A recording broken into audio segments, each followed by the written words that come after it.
Welcome to SciTech Culture with Steve Kern and Ben Warner, where we examine science, technology, and culture in the 21st century. Visit our website at scitechculture.com. Okay, so the fun over at Twitter just hasn't stopped, and we were talking about it last week, Steve, about how everything was going there, and I don't know what's going on now. The latest being that he sent out an email with an ultimatum saying that you have to click yes if you want to continue and sign up for an intense workload, and you have to say yes. Apparently, it didn't even have a no option; it was only yes. And if you didn't respond, you were going to be fired. And then Twitter loses more employees than what Musk was expecting, and now he's scrambling to figure out what's going on. And then he's taken this extra step of locking all staff out of the office, presumably because he's paranoid that someone's going to sabotage it on the way out the door.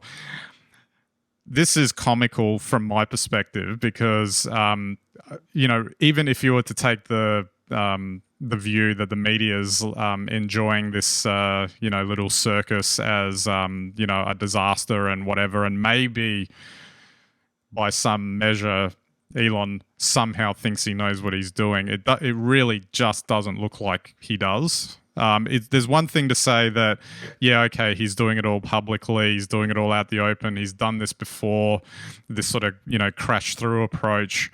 I just wonder if he stumbled into a business, a company, whatever you want to call it, a type of work that doing this in this way is not the right way to go about doing it. The reason why I say that is that there's the punditry on the other side that are saying, yeah, Elon's sticking it to him. He's kicking out all the lefties at Twitter. They're all scum. They needed to be booted out anyway. That's a flawed argument. I don't even need to go into why that is, but to me it just seems like, I just look at this, the more this keeps going on, the more it looks like to me that, yeah, maybe he was good at certain things and that's why he's gotten to where he is, but again, can we take a chill pill on the idea that the billionaire is a genius and he knows what to do all the time? Because it really clearly doesn't look like he does know what he's doing. He might do a Francis Ford Coppola type thing and pirouette and jump off a cliff and pirouette, magically land on his feet perfectly out of this scenario, but as George Lucas, to paraphrase George Lucas there, but I just don't know if that's the case here, because it just looks odd and it looks out of control. Well, it's a very Elon situation, isn't it? You wouldn't expect, when it comes to Elon, to have any other sort of situation, good or bad. I mean, look, he's pulled rabbits out of the hat before. He's going to have to really pull one out of somewhere for this situation.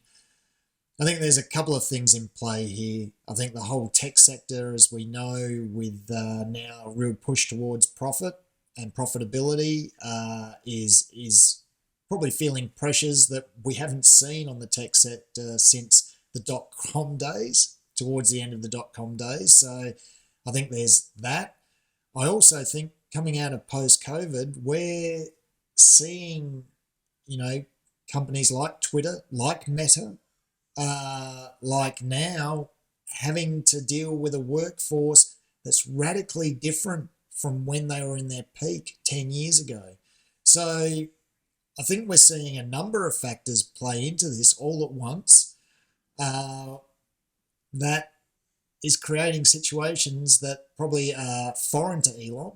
He might have got away with this 5 years ago. Probably not today. And it's not looking good. And how do you fix it?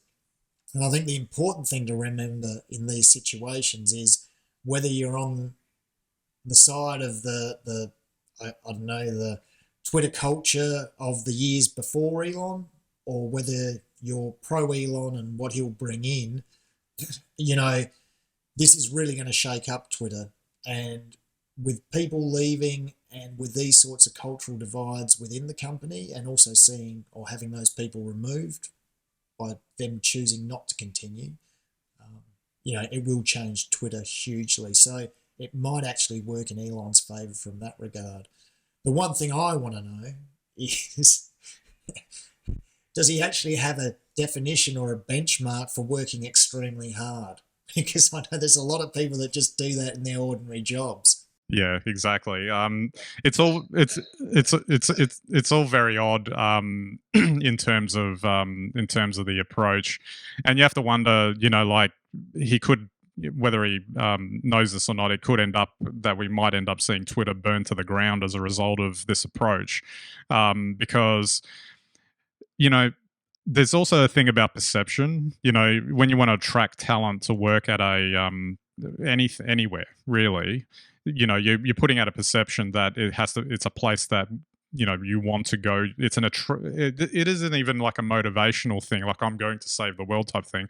You're looking for a job, you want something to do. You don't want to go to a place that's in chaos or is poorly managed or anything like that. And regardless of whether he's doing this or not, he is absolutely putting out the perception that it's not the place to work at the moment.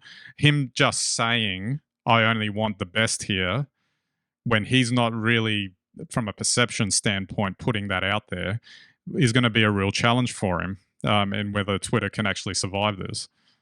Well, I agree. Look, I think there's a couple of things in play here that are very interesting. One is this whole concept that's suddenly come at or arisen with Elon coming in, which is Twitter has to survive, and this is the only pathway to survival. This suggests, and I don't know whether it's true or not, that Twitter was doomed before he bought it. Great line, if you buy it. If you don't buy it, well then, he could be a wrecker, not a saver. But on the other side of it, and this is just a hypothetical argument, if Twitter was needing to change to become more competitive and to become viable for the future, and let's say Twitter's business model needed to become more like TikTok's, for instance, I'm just saying, a big purge like this, a big cultural shift like this within the company, while extremely painful at the moment, would allow a change of the platform or a complete renewal of the platform. Whether or not that actually resonates with the users, that will need to be seen. But it does allow that. So I think, this is why Elon does succeed, is because as much as he comes in with some very left field ideas and thinking, and it doesn't always look appropriate, I think he's also pragmatic enough sometimes to seize an opportunity that comes out of the jaws of disaster. So we'll see. I certainly think that there's other factors in play here, but I can't tell you what they are. Yeah, well, I mean, just because I feel like I'm more on the critical side of what he's doing at the moment. That's not to say that I'm sitting here, all in for what previous management was doing. It's like, but having said that, I've got a big question mark over what he's actually bringing to this at the moment. And who knows, this might just be it. Either Twitter morphs into something else, or something else emerges to take its place. The old you leave a vacuum and someone will fill it kind of thing. Oh, look, exactly, and I'll just throw this out there for everyone to have a think about. Twitter has really been largely unchanged in this 15 years. So, I just wondered, do they need to change? Do they need to change to have a future? I think these are the sorts of questions that really Elon's throwing out there.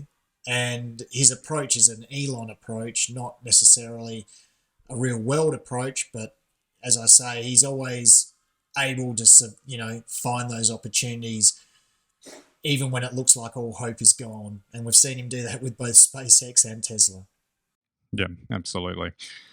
All right, let's move on. And I don't know if this was, a big shock or anything, but we'll talk about the gig economy now, especially in Australia. And I guess there was, a bit of a setback in relation to that with Deliveroo pulling out of Australia, effectively saying it, wasn't, working for them. I think that was essentially the extent of it. But what I find interesting is the response, actually, where you get these certain restaurant chains, certain restaurants, etc., who are actually pulling out of all of these apps entirely now.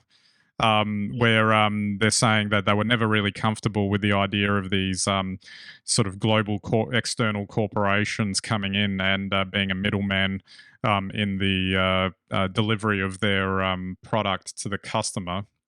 And they're now more than happy to sort of see them go by the wayside. And the idea being that if you really like it, then maybe just come and get it from us directly, as opposed to going through a this third party company. Which there's a couple of Melbourne restaurateurs. I actually saw one on TV this morning. Chin Chin, which is a fairly it's been a long-standing restaurant up at Flinders Lane on the other side of the CBD. They've pulled out of all of the apps, all the delivery apps now. I don't think that means the death knell for those apps, obviously, but it's an interesting exploration of the question of their place in there. And that's even before you get into the whole discussion around how they're treating or how they're engaging their delivery drivers, because they're sort of bringing them in as independent contractors that can be summarily dismissed at any time, which is effectively what's happened to all these Deliveroo drivers. And then you've got like this sort of government coming in now saying that they're looking at increasing protections under legislation for what would be termed the gig economy worker. So it's a very fascinating discussion all round, really. Well, it's look, let's face it, I don't think any of the sort of delivery services for food have ever made money, as far as I know. I mean, they've only been viable off the subsidies, off cash raised in the free money economy. Free money economy's gone. Suddenly you got to make profits, and this is what we see here. And then on top of that, now with government regulations, it just makes it onerous. The gig economy was never meant to be as regulated as it is, but of course it is for a whole host of reasons. And this just puts pressure on the system and just makes it, unfortunately, completely unviable. And it was unsatisfactory for probably gig economy workers before, and it's equally as unsatisfactory now that there's no work at all. So it's a very tough situation, but I grew up with takeaway, and the thought that you would actually pay to get your food delivered when usually your takeaway is only 5 minutes away, and reasonably easy to get to, and ring up and you've got 30 minutes to get yourself there, and 5 minutes to get yourself home and eat it while it's still hot. I've never understood why it would work, and I certainly have never understood why you would pay so much money for a delivery and hand over so much data about yourself in the process. No, never underestimate lazy convenience. put it that way. I don't think it's going to. I don't think it's going to work in a high interest rate world. Put it that way. Well, one last thing I wanted to touch on with this is who's left standing at the end. And I'm not sure if this is a prediction or not from my perspective, but I'm wondering if like a company like Uber might be able to weather this, only because food delivery is not their only business. Basically the Uber drivers are the ones that are that was what they became famous for, and the food thing was like an addition to that. Whereas I don't think these other services, I think the other services are just about food delivery. So I wonder if that's what ends up happening. If they end up with like a monopoly situation, that might not be good either. Well, you'd think Katy Perry's done all right out of it at least. Got to get my menu log app booted up right now, yeah. I don't know how much menu log spent on that, but she will have done all right. I think that might maybe be enough to save menu log. There's probably room, if you really think about it, for two in the market. But why do you want, multinational corporations with bases thousands of miles from where we live delivering us food? It just doesn't make any sense. Absolutely. Alrighty, and our final topic today, and it feels like we're resurrecting a dinosaur here, but BlackBerry. I thought they obviously weren't a thing anymore, because they were big, obviously, in the 2000s with their BlackBerries, and the progenitor of the modern smartphone. Before the your iPhones and Samsung Galaxy phones were, the majority of the market. Blackberries were the gold standard for smartphones, even if it was just for the business customer. That's right. But they basically plateaued off a cliff after essentially a couple of years after the iPhone came in and Android phones became ubiquitous. And I was surprised to see this video from CNBC, which was talking about what BlackBerry was up to now, and that an innocuous purchase back in the day has led them to this sort of new business that they're in, which is developing software for autonomous vehicles, and even just providing software in current run-of-the-mill vehicles now is something that they do. And I just thought, oh well, I guess it's possible for these companies to pivot into other things if they get shot down in one thing, and it's probably a good lesson in, like, if you're running a big company like that you don't want to put all your eggs into one basket, like Kodak or something like that, which leads to extinction. Well, that's right. I mean, BlackBerry was famous, of course, for their highly secure email feature back in the early days, the old peer-to-peer communication. It was like nothing we'd ever seen. It's full-size keyboard, which I'd know you would have needed elven fingers to use. I saw my friends trying to use them. I never had one. I was always amazed.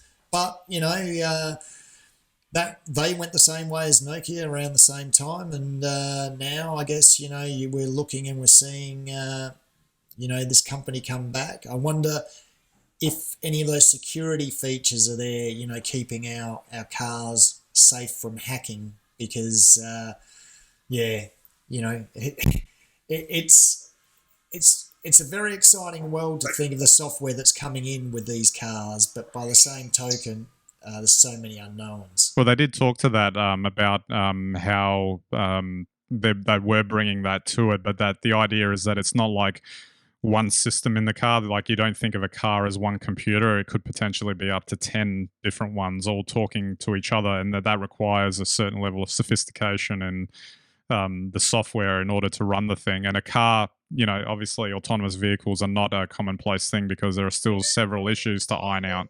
Yeah, well, there's definitely a lot of issues to iron out.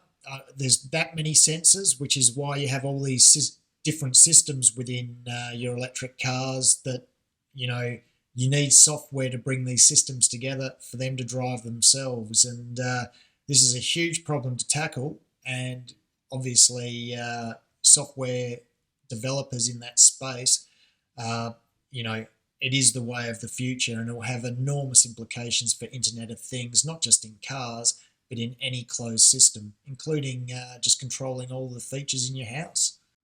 Absolutely. Well, I don't know, Steve. Maybe we'll be seeing the Ford BlackBerry come out at at some point, or the Toyota BlackBerry. Who knows? Yeah. Well, someone's been spreading rumors now. I think Tesla are going to release an Apple or something like that. So as long as they don't put a QWERTY keyboard on the steering wheel, then that's fine. Just a small one though, about that big. Yeah, absolutely. All right, Steve, we might wrap it up there. So don't forget to check out our website, scitechculture.com. You can get all of our links and content there. You can subscribe to our YouTube and Vimeo channels, our RSS feeds, and watch us on any and all of your devices. And we greatly appreciate your visits to our website. All right, so that's it for this episode.